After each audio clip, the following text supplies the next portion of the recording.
Good afternoon, and thank you for joining us today for another installment of our Summer Survivor Speaker Series.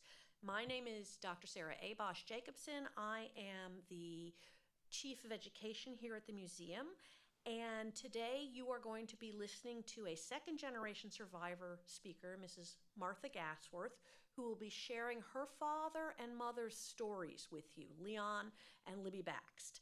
Before we get to Marsha's presentation, I want to thank our sponsor for the Summer Survivor Speaker Series, Ernst & Young LLP.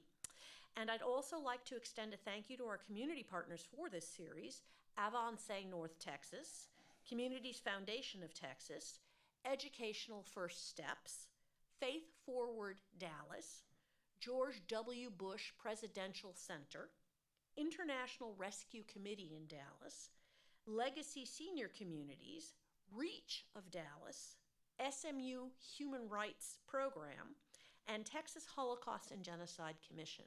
Without their support and their community mindedness in everything that they do, we would not be able to bring this series to you. So we would like to thank them very much for their assistance.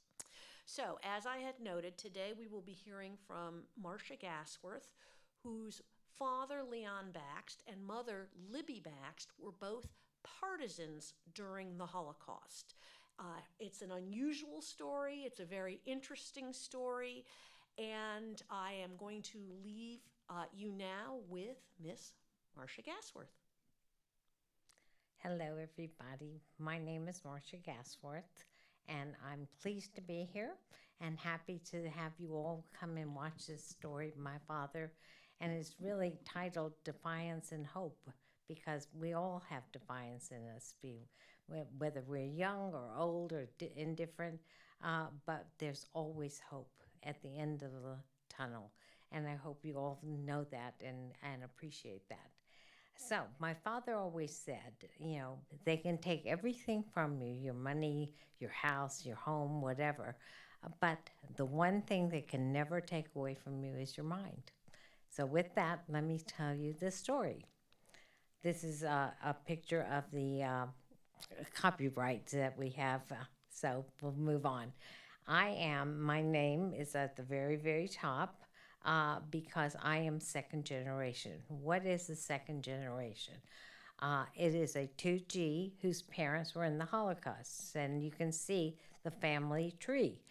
There's my father on the left, and that's his name, Leon Baxt, his parents, Shlomo, and his mother, Marsha, and that's who I'm named after, of course, and her maiden name, and then Baxt. And on the right is my mother, who was in Abramowitz, and you see her parents, Fruma and Chaim, and that's my sister was named after her middle name is after Chaim. So just to give you a little background about this, my father's Yiddish name was Label, and his Hebrew name is Aryeh. And so either one is correct, and Lion is what Leon stands for. So with that, my father was born in Ivia, Poland. And as you can see on this, on our presentation, that it was on the border of Russia and Poland.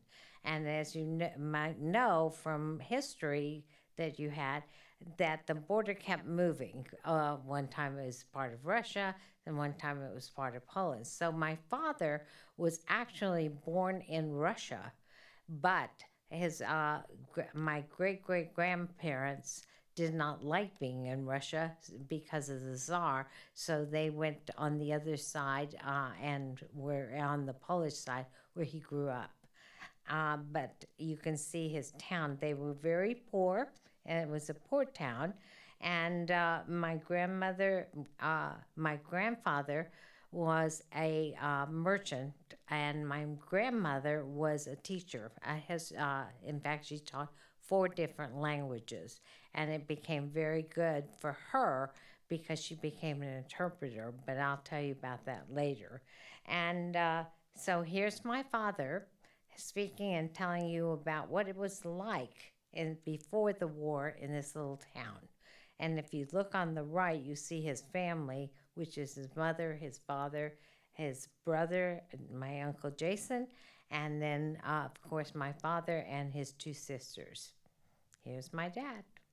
Well, 1939, we felt peaceful and religious, and we couldn't, when it come Friday and Saturday, we couldn't get out of the city, out of the town limits, you know, and the Jewish rules. You can go up to there and not further. So we stayed and we played, but we spent Friday night and all day Saturday. We've been till 2 o'clock. We've been in shul.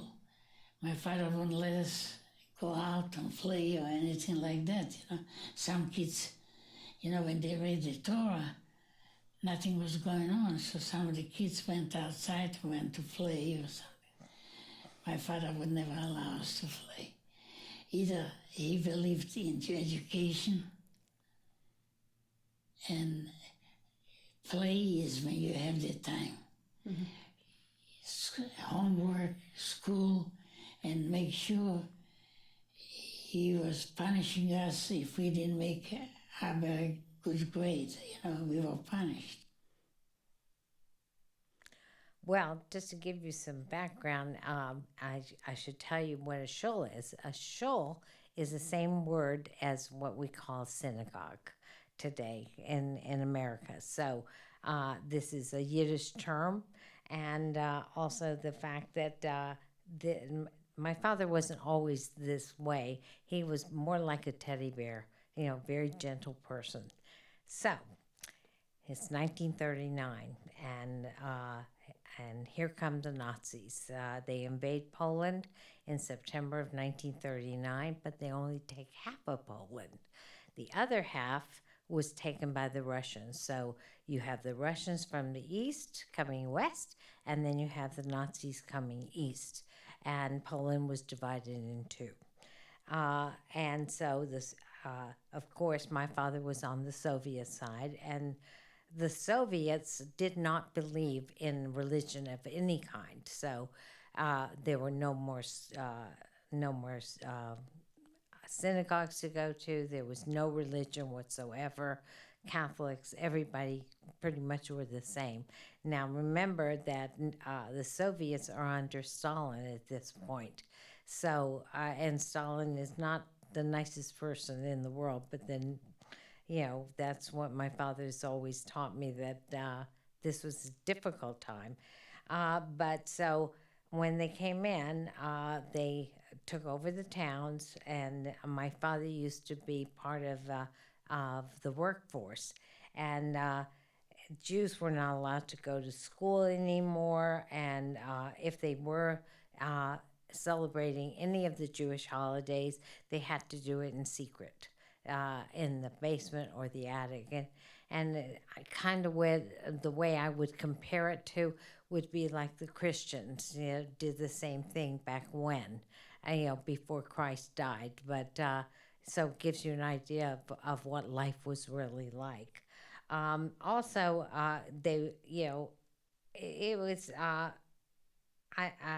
don't know how to explain it, but except that it was a difficult time.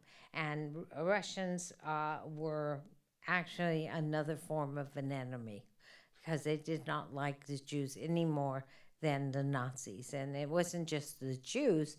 You have to remember it was also the gypsies, mentally ill people, people who were sick that died in the Holocaust.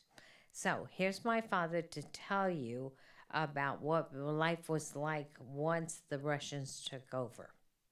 So it was religious, but when I went through, I start telling you, when World War II started, the Russian came in, we couldn't go to shul anymore. When the Germans came in 41, for sure not. Mm-hmm. The Russians made grain warehouses out of the shuls. Okay. And the Germans just wouldn't allow to go to shul, period. Mm-hmm. And so, just to remind you real fast, shuls are synagogues. So, it is 1941, and now the Nazis invade Russia. They had a pact between Russia and the Nazis that they wouldn't attack each other when they divided Poland. And now the Nazis said we have to move further east. In fact, they went all the way to Moscow, which is unusual, but they were the invaders. And so you can see on the left, they started the artillery, they started shootings, and it was they came into the towns of Novorossiysk, and as a result, that was where they gathered all the Jews in the town, and there was another ghetto, and they spent their lives killing each other, killing Jews, and gathering them up just so that the Holocaust would go on. And my father at the time was about 16 years old, and he was a strong young man, and his brother was 3 or 4 years older. And as a result, they were sent to these work labor camps. And even as children, they would dig up all these mass graves, and the Nazis would march the people that they wanted to die and would shoot them one by one, and they would fall into these mass graves. And then the students, my father and his brother, would go back and throw what we would do today is lye onto the bodies and cover them up with dirt. And I remember my father saying to me once that one of the people he had to bury happened to be a school friend of his, and I think it stayed with him forever. Anyway, this was the beginning of what we call the killing machines, the Einsgruppe. And I wish the museum was open so you could have this moment to go through the exhibit, because this is different, because you hear stories, the horror stories of being in the concentration camps and the death camps. And here they were, surviving and knowing what they had to do next. And sometimes it's easy and sometimes it's not easy. But we hope that today we learned something from all this, that it should never happen again. So here's my dad talking about the SS and their standing down and what they had to do. The SS was standing down over tables and looking at each family passing by. In about a block before we came to this table where they sorted out, my father, I don't know what came to him, he said to my mother for her to go behind him. And my younger two sisters, the older from the younger sisters, she was a little taller, so he told her to stay behind my older brother because he was taller. So when we walked by there, they saw the three men. They told us to go to the right.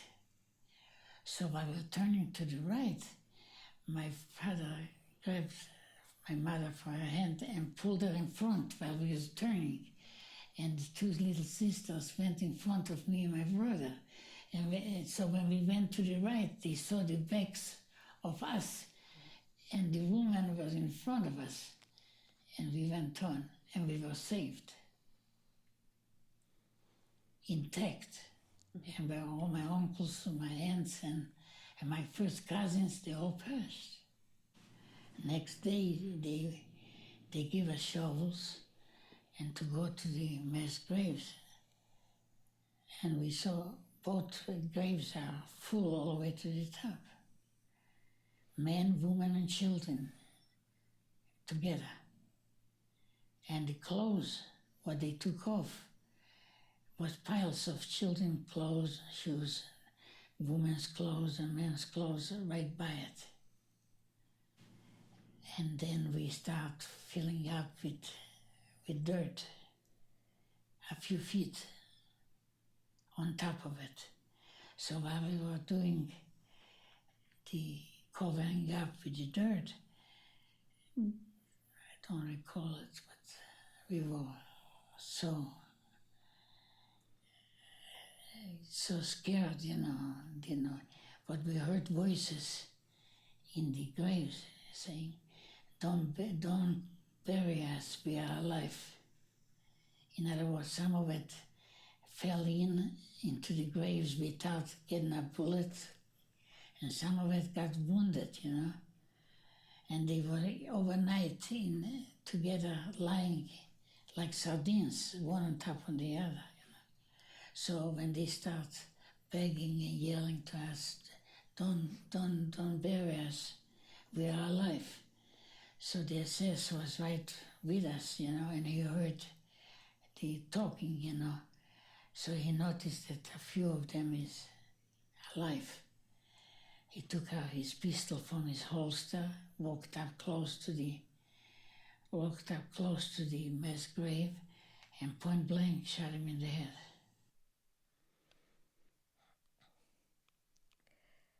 It's quite graphic what my father had to say, and I have to tell you that, it wasn't easy. It probably has stayed with him all his life, and that's probably why most survivors did not talk about the war and didn't talk about their experiences because it was a haunting to them.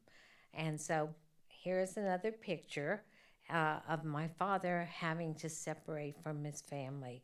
The SS wanted my father to go work in another labor camp, so they had to go to Lida, which is about 100 kilometers away from his town. And so they did that, but then they wanted them again to move on the Russian side in a work labor camp when they decided this is not what they were going to do. My father did tell me that he wrote a letter to his parents at the time and said, we're never going to come back to our town. We are heading towards the woods to survive, and this is what they had to do. We don't know how or where my grandfather and grandmother and all the family really died today. And so we just assume that, they perished in the Holocaust, but we don't know where. Anyway, so with that, I'm going to talk about, I'm going to let my father talk about his experiences even afterwards. But 3 weeks later, after the massacre,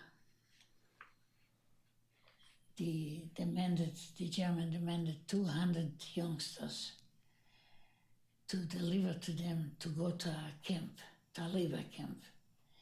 Not a concentration camp, but a labor camp. So they picked me and my brother from the family, the only 2 boys. It was thousands of boys. My family says 4 boys, or 3 boys, or 2 boys. For some of the families, they didn't take none of the boys. In my family, they demanded both of them, me and my brother. So my mother and my father went to the Judenrat and said, where's the Yesha? I mean, we have only two sons and 2 daughters. At least leave us one, but don't take us both away. It was a big tragedy. We were crying and it didn't help. Me and my brother had to go. So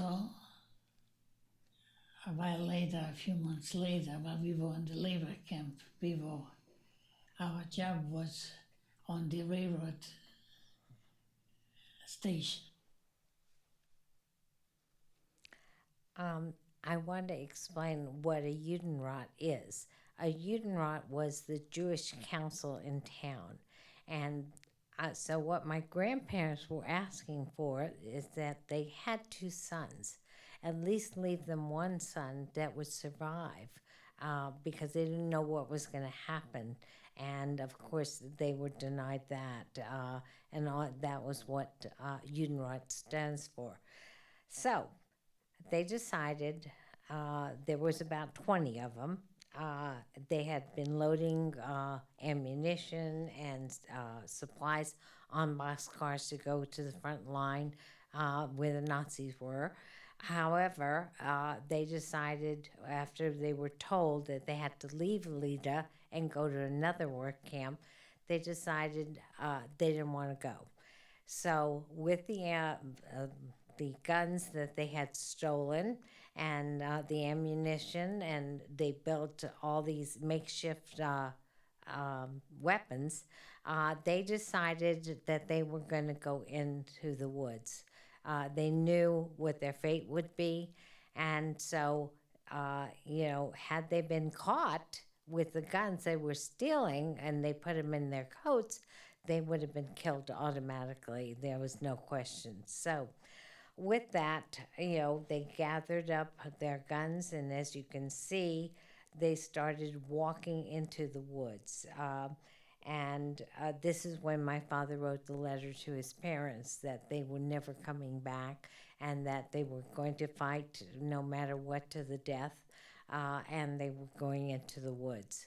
And so for 2 days, they walked with these weapons, all 20 of them, with no food and no water, until they came to the Bilskis. And you can see at the bottom right, you can see that there were the three brothers. There was Tuvia Bielski, who was the leader. There was Zeus Bielski, who was actually in the Russian army at the time.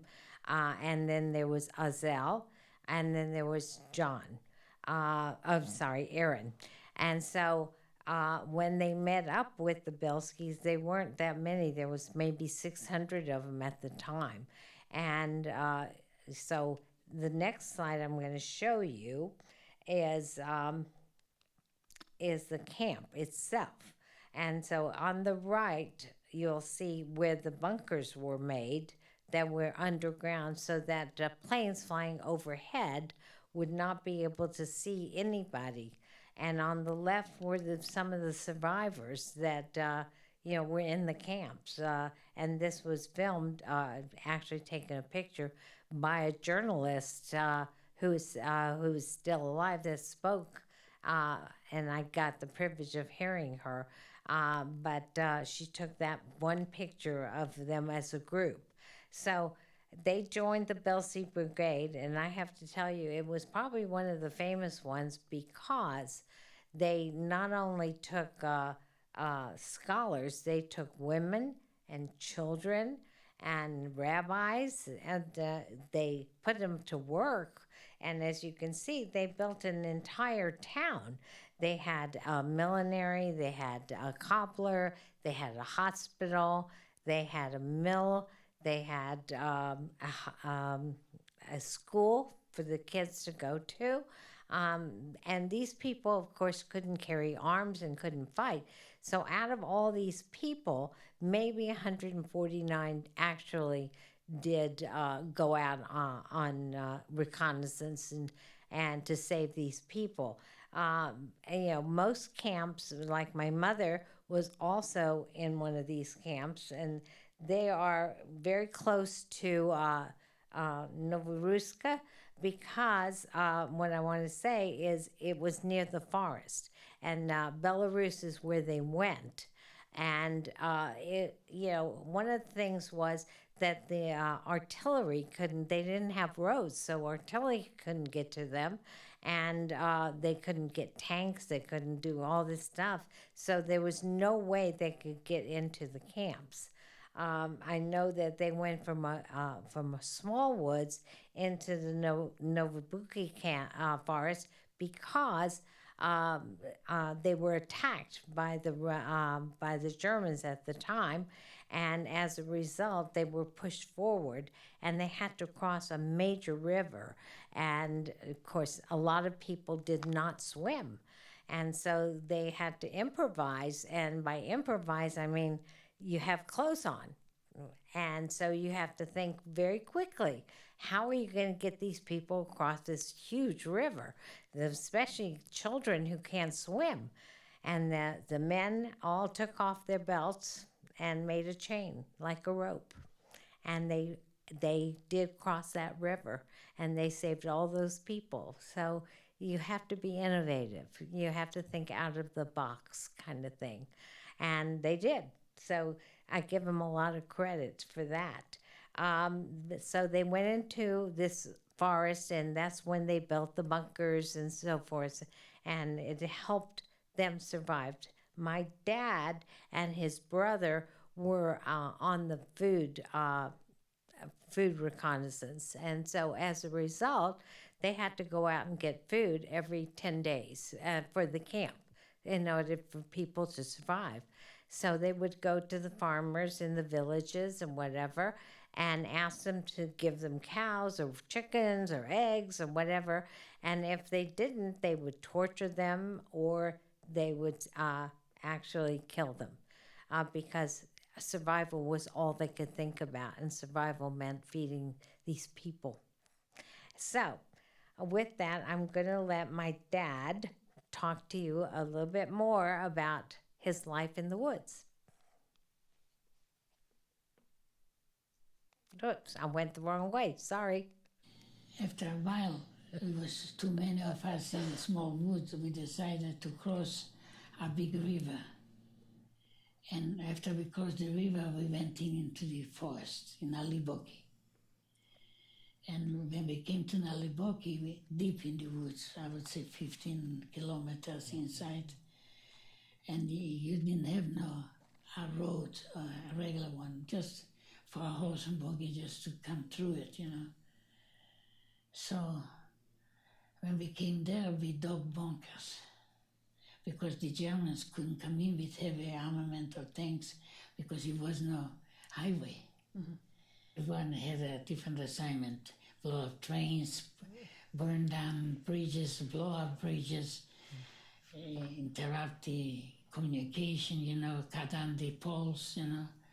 So they had a hard time to bring in heavy armament with the railroad because if we didn't blow it up here, 10, 15 miles further down, another blow up. If one time, when I told you when the Germans pulled out 100,000 troops from the front line, they surrounded that forest and put up artillery pieces, and planes was flying over the head, and they bombarded us day and night. Mm-hmm. They didn't know where they bombarding, and we had the big trees and the bunkers. The bunkers was half in the ground and half was outside, and there was our roof with a pitched thing, and we put in 3 feet of dirt on top of it, so it wouldn't leak. So that was our bunkers, and they bombarded us, and then we ran out of food. We couldn't go nowhere. So what we did is try to save the people. We were close to 1,200.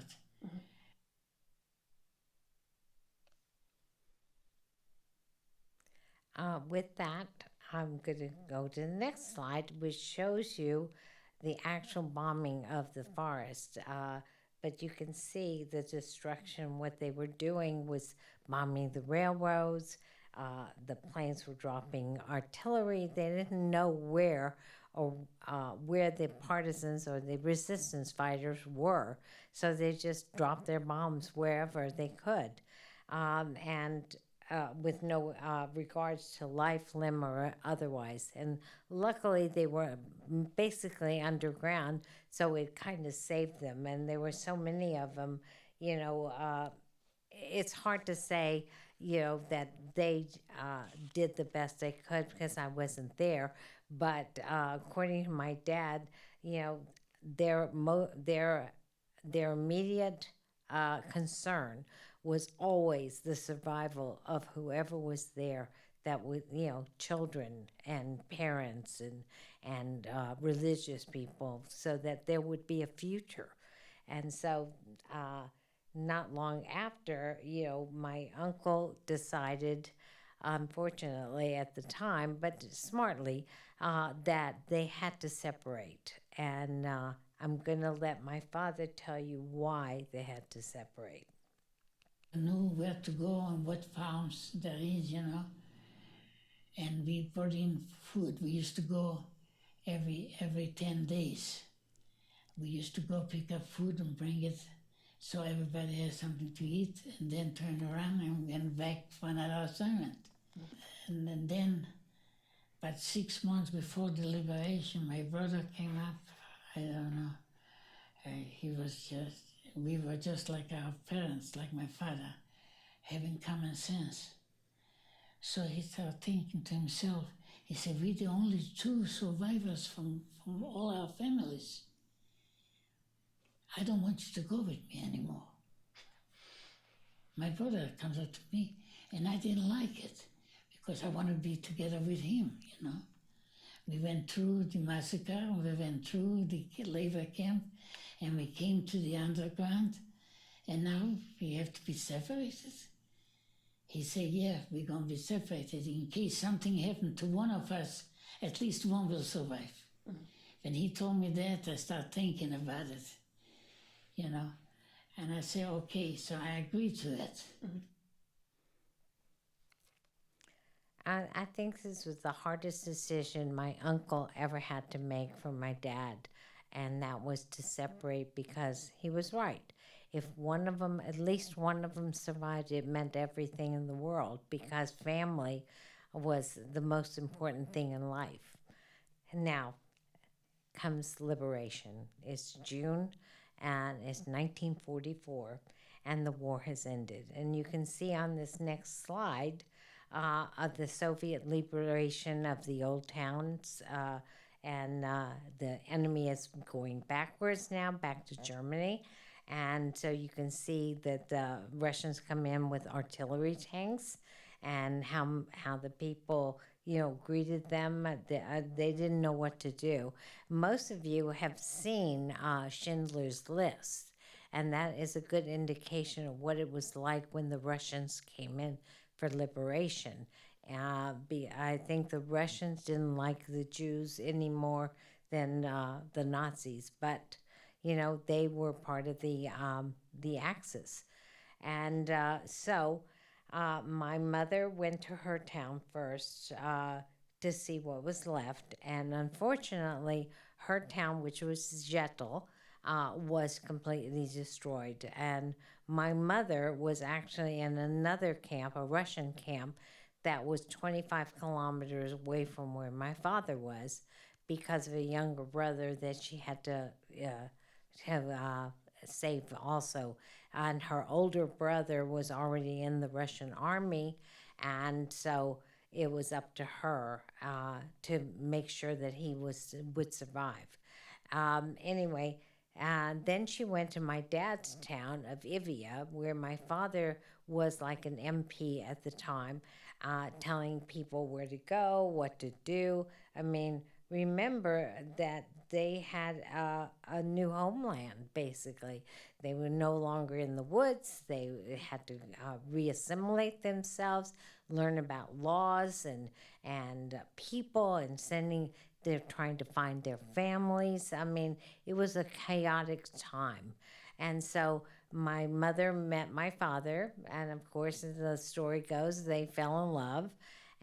But my mother, the Russians wanted to put her in the Red Army because her brother was already in it. So she didn't want to go. And then because my father knew what would happen, if she went, they dressed up as Soviet soldiers. They got military outfits and falsified papers, and they rode on a train all the way through Poland and Germany to get to Munich, where the Allied forces were. And we're talking about Britain and America and the Soviets. And they wanted to go and be on the American side. And so with that, they went through all of Europe to get to where they wanted to go, and they ended up in Munich in what is known today as a DP camp, or displaced persons camp. And so, yeah, my mother, if you look at this picture on the right, you see my mother in a suit like my dad.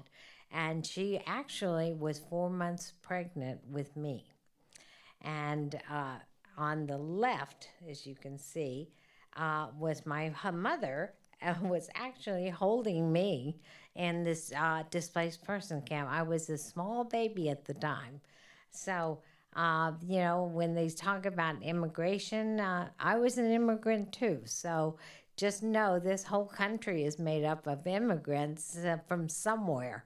And we're fortunate that we live in a place where they have freedom of speech and all kinds of opportunities that these people never had.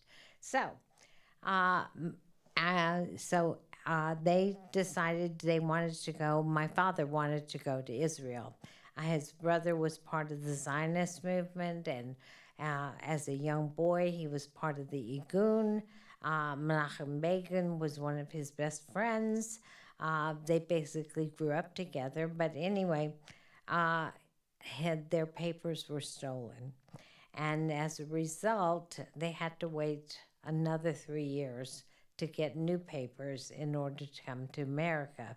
And it was an aunt of my father's that survived that sponsored us and said we would not be a burden to the country or to anyone, had to take care of us. We were independent and so forth and so on. So we weren't even sponsored by Federation or anyone like that coming to America. And so we we came to New York on July 3rd in 1949. I remember it was, I don't remember it, but hearing my mother's story was always, it was the day before Independence Day. And what happens on Independence Day? Their rockets are flying and this and they're running around. And my mother turns to my dad and says, I think there's a war here. She says, I think we should go back to Europe. And so, my father just said, it's not a war, it's not a war. So the next day, of course, it was Independence Day. We lived in New York for 6 weeks. My father had put my mother on a plane to go to Houston because his brother was there and his wife and child, my Aunt Lola, and their son, Barry, was already born.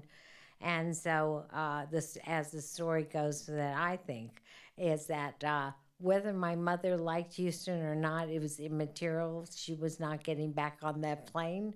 And so my father took me, I was in New York with him, to the train station, and we went to Houston. He built a home. He started a new job. He was a dentist in Europe, but he couldn't be that in the United States because he didn't have an education or a degree. So he became a shipping clerk for a grocery supply house in Houston, Grocery Supply, and worked there as a shipping clerk for many years until he got his first grocery store. So if you can see the slide I'm showing you now, it happens to be, I found my immigration papers, which is quite unusual, on the left. I was 11 years old when my parents became citizens of the United States. But again, they had to learn English and they had to learn the Constitution, had to take a test to become citizens. And as a result, I was too young, so therefore I became a naturalized citizen with them. So what does that mean? What does naturalized citizen mean? It means that I wasn't born in the United States, neither were my parents, but we went through all the rigmarole of immigration to come to this country. And they had to do what I just told you, and then they went and were sworn in and became citizens of the United States. So I was 11 years old at the time. You see, my dad's walking down the street. He still looks like he's 10 years old. And then on the right is the train station in Houston that we arrived in.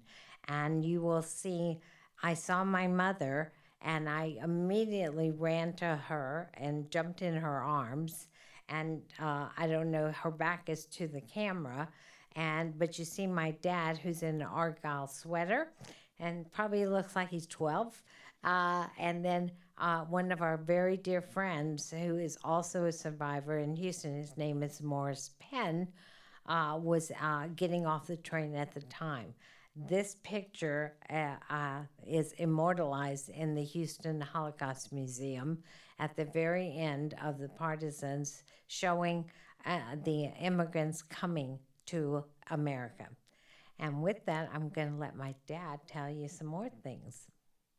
I want him to learn, and I did. I taught a lot of youngsters in the University of Houston, to the college boys and girls. I want him to know that the Jewish people didn't go like sheep in the concentration camps.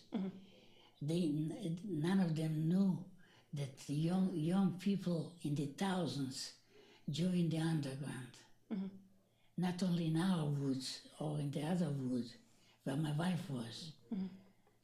Where my wife was, they call it Lupichanske Pushche, and mine was Naliboki. Naliboki was bigger than Lupichanske. But together we were over 100,000 in different brigades. And I keep on saying, if we shorten the war, in one day we saved a lot of people. And we did save more than a few people in one day. What was going on? It was people dying in the tens of thousands, every day. Okay. And that's true. People were dying every day. And, my father always said, I knew I was going to die. And with that, I knew I had to do something. And if I was going to die, I want to be defiant. I want to help people. And I want to die the way I lived. And that was why he went into the underground.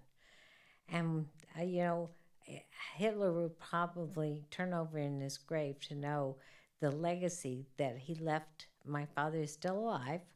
He will be 97 years old. My mother will have been dead now 10 years. But, I've learned a lot. So I want to show you his legacy, that he's a very fortunate man, because not only did he have, my sister was born in Houston, who is 7 years younger than I am.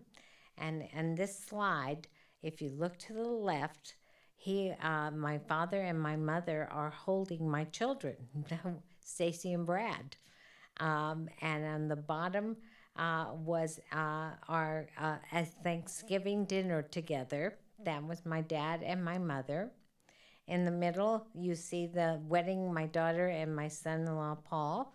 It's a wedding, and my son, Brad, is there with his wife, Dana, and all the family. And there's Allie and Hannah at the very bottom. They were flower girls and bridesmaids at her wedding. And that is Ron's mother on the right. And then there's lots of cousins and God knows what. So there's a lot of family. Now, the top picture on the right is of my son's bar mitzvah. So we took that picture because it shows my mother's two brothers, and my father's brother was there, and the aunt, and it was a wonderful time. And my favorite picture of all time is the one at the very bottom right, and that is my sister. And I'm on the stoop, and she is in a tater totter, what you would call today a stroller. But it's a picture to always admire and look at because that is what my father lived for, myself and my sister always. And so I want to end this story by saying it is my challenge to all of you. What is happening today and all the things that are going on, I encourage you to be upstanders and not stand by and let it all happen because you have a mouth, you have a thought, you have the right to say what you're thinking. I may not agree with you, but that doesn't mean you can't say what you think. But by saying that, you join a very few of us that are upstanders. And so I want to make sure that all of you are. And this is very important because you're the future of tomorrow. And if you don't say it, who will? Thank you for coming, and thank you for hearing my dad's story. And I hope we've learned something. You can see this movie called Defiance. It is my father's camp, the Bilski Brigade, in the woods, and it stars Daniel Craig, who is James Bond, so it's got to be good, and Lev Schreiber, who is also a part of, and his family was also killed during the war. He's Jewish. There were other people that you would know once you see it. So this is a movie you can see. It's more like Hollywood, but it gives you a better understanding of what life was really like in the woods and what they had to do to survive. Also, I would encourage you to read the Defiance book. That's by Lachanik Tech. And the other book that I want you to read is The Bilski Brothers by Peter Duffy. So just so that Tuvia is gone, so is Zeus. He lived in Israel for a while, and then he moved to New York, and that's where Tuvia and Zeus lived. Ashel went to the Russian army and died. Years later, and then the youngest brother, who was Aaron, now lives in Florida, but he changed his name to Aaron Bell. So if you're ever down there, you can see him. So more than that, if you have any questions, I'll be happy to answer them. Thank you so much, Marsha. We do have some questions for you, and if you do have a question, please go ahead and use that Q&A function. You can go ahead and type in your question for Marsha. Our first one is, how was your family treated by Americans once you arrived in the United States and once they learned your parents were survivors? When they first came to America, they came here without a language, without an education or a trade of any kind. So it was difficult to assimilate.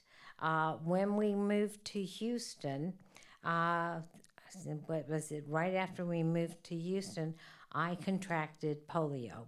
And at the time, my mother couldn't speak English, so the doctor we went to actually took my test in my mother's bed and came back with the results and took me to the one hospital in Houston that allowed polio patients. I was very lucky. It was 1949. It was before the salt vaccine. I was in a hospital with 300 other cribs and didn't speak English, so it was very hard.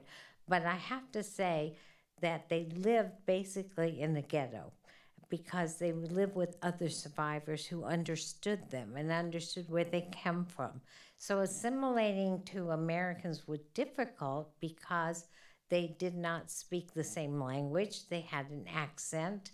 It was different, than myself, who learned English at school and, I don't have an accent to speak of other than a New York accent, which my mother always said, if you sleep with somebody long enough, you pick up everything. And so I was married to a New Yorker, so I have to say that that was a good thing, not a bad thing. Thank you. It's actually same person asking a part two of the question. Do you remember learning anything about the Holocaust in school when you were young? Not really. I heard the stories from my parents. I knew they lived in the woods. Never really went into great elaboration. And then my mother decided she wanted to live in a home, and we put her in this home, and we were having dinner with her. And we were at the veranda, which is now Crystal Creek. But anyway, while we were sitting there, my dad turned to somebody else and said, "Did you ever see the movie Defiance?" Well, that was my camp, and that was the first time I'd ever heard the word the Bilski camp. I had seen the movie, but I had no idea that this was my father's camp. And that is when I really started getting more interested. I became more active in the museum, went on the board, kind of a reincarnation, as you say, that, I came from a different world and didn't even know it. I was always a defiant child, so it must be part of what saved me all these years. I mean, when you think about it, when I had my stroke 5 years ago, it's probably what saved my life. But because I refused to die and refused not to talk, so I have to say that would be my answer. Well, we're very glad that you were defiant and are still with us and speaking. This one says, "Hi, Nana. It's Allie." Uh-huh. She says, "What do you say to the people who say that the Holocaust didn't happen?" Well, I'll answer that the way I answered the students I spoke to at the old museum, and that was, I wouldn't waste my breath, because I'm not going to change their minds, but I know what's right, and that's what I would say to them is, you know what? Go on and say what you think and what you believe in, and don't believe these deniers. I remember seeing the movie of the young woman that was sued and had to go to England to say it did happen. But there's going to always be somebody who's going to deny that this ever happened, whether it's this or any other genocide we have in the future. So I would tell you one thing, and that is, learn everything you can and be educated and know what you're talking about in order to answer these kind of what I call silly questions, because there is no right answer. Thank you. How exactly did your parents meet? Did they cross paths at all during the war or just after liberation? No, just during liberation, when they met in my father's town. But they knew nothing of each other before that. We have a question about how you ended up in Dallas from Houston. Well, it was very simple. That was my father was allowed to make dentures, be a dental mechanic, and they have already had me. So it wasn't like they were orphan children or they were young married couple. They were a family. And rent was like $35 a week, and he made $25 a week, and God knows, he said, this is no place to raise a family. But his brother was already in Houston, and so he put my mother on that DC-9, where you crawl up from the back, and sent her down to Houston. And I said, she wasn't coming back. So that's how we ended up in Houston. Well, and this question was actually how you came to Dallas. Oh, I got married in 1967, and my husband, it was his last year of law school, and my last year of undergraduate school, because I had switched majors my last year because I was a math major and I wanted to work for NASA. So with that, when I met my husband, my mother had to plan the wedding because I was still in school. I didn't have time for any nonsense, and so we did all that. We got married. Next year, we celebrated our first anniversary, and we ended up graduating together, wearing caps and gowns. So it was like walking down the aisle again. When they say the first year of marriage is the hardest, that's not true. It was the second year. We ended up going to Washington, D.C., and my husband worked there. And then the Labor Department called. We were there 9 months. And the Labor Department called and said, okay, we give you 3 choices. You can go to Cleveland. What was it? Cleveland, Cincinnati, or Atlanta. And part of our marriage contract said we would always live south of the Mason-Dixon line. So I said to my husband, I said, what the heck do you do in Cleveland? I said, and forget Cincinnati, it's too cold. I said, we're moving to Atlanta. And so we ended up in Atlanta. Both of my kids, Stacy and Brad, were born in Atlanta. And then my husband was offered a regional solicitor job based in Dallas. And I was so happy because my mother said I would have a teaching degree in 50 states before we got finished traveling around the world. So I was happy, and we went to Atlanta, went to Dallas. Ron did until I could sell the house in Atlanta. And then we moved to Dallas and been here ever since. Thank you, Marsha. We have another question from Allie.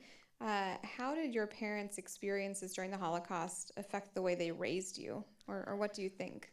Well, I was always close to my mother, but then I realized as a child, and maybe it was my fault too, an enabler that I am, she picked out all my clothes, told me who to date and who not to date and who to go with, and so it was difficult because my father worked very hard and my mother was right by his side, and I had to basically raise my little sister, and so she's 7 years younger than I am, so it was hard. I got a hardship license. I was 13 and a half years old. I skipped 2 years in school, and it was a difficult time, to say the least, but I was a happy child. Nothing ever bothered me one way or the other. I think it also gave me the fortitude to be stronger, because I could see what my parents had gone through later in life, and also the fact that you make your own future. You make your own determination. You decide your life or how it's going to be when you're young. I said to my grandchildren, I said, you're very fortunate. I grew up my entire life without a grandparent and never knew them. And so, being in that role today, I had to make my own rules. And right, wrong, or indifferent, it is what it is. I'm not going to say it's perfect. Nothing is perfect. Every family has their dynamics, good, bad, or indifferent. But you do the best you can. And you just keep smiling, because life is worth living. Trust me. You put your foot down every day. It is a blessing. So with that, I have to tell you, it is a wonderful opportunity to live in this country and know you can say your peace of mind and not be arrested for it, or give your opinion, whatever it is. It means something. You're a person, so be one. Be the upstander that we keep talking about. Be that person that contributes every day and learns every day. because that's what makes life worth living. Well, I think that is the perfect note to wrap up on. Thank you again, Marsha, for joining us today. Thank you, everyone who's watching. Big thank you to our sponsor, Ernst & Young. We have 3 more sessions of our Summer Survivor Speaker Series. We hope to see you there. And as always, you can visit our website, dhhrm.org, for all of our upcoming programs. I hope everyone has a great rest of your day.